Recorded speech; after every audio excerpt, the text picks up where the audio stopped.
My lovelies, welcome to Zingerman's Coleman Farms. My name is Kieron Hales. We continue down my top 10 cookbooks from my collection.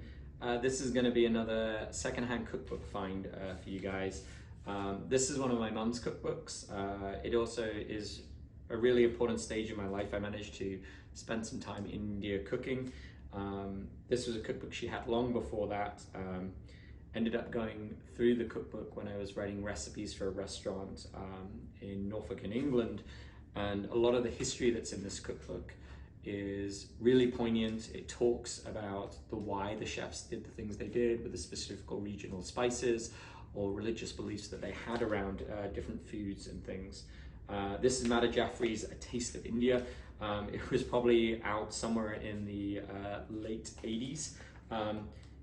It's a little bit of a combination of a regional cookbook where it talks about different specific areas of India, and then it breaks down kind of their regional specific recipes that are really important.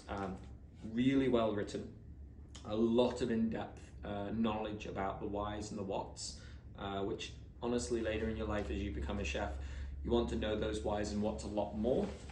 I think that when we talk about Indian cuisine, we think of our experience in the West being an awful lot of heavy spices, specific flavors. It is way more nuanced when you get to India, especially when you talk about specific types of foods and regionality. Being from the UK, my country is incredibly small, and there's huge regional differences just within the equivalent of a county from over here in the US. In India, it can change within like 10 miles. Again, a culture that's been around for thousands of years.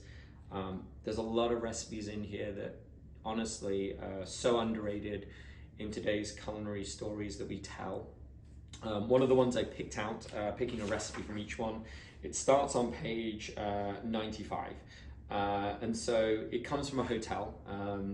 It translates really easily to be called chicken apricots and potato straws. What's really super interesting is it takes almost 3 pages to explain how to make this process. And that's that tenderizing of the chicken, the marinating, the correct brining, and the steps to make that beautiful crispy outer shell on the chicken. I think when you get into this cookbook and we're talking about regionality, you can come back and you can go from Gata, where we're talking about the specific types of foods that are in that region. You can easily decide what you're going to serve as a garnish or a side with that dish, or you want to complement with something on the other side of India as far as a recipe basis. I would tell you that these kind of cookbooks is something I wish we did more now in our industry, where we tell the stories and the whys a lot more. I think today's cookbooks led a little bit more into purely the recipe, want to get you on, those 5 ingredients, cook within the next 20 minutes.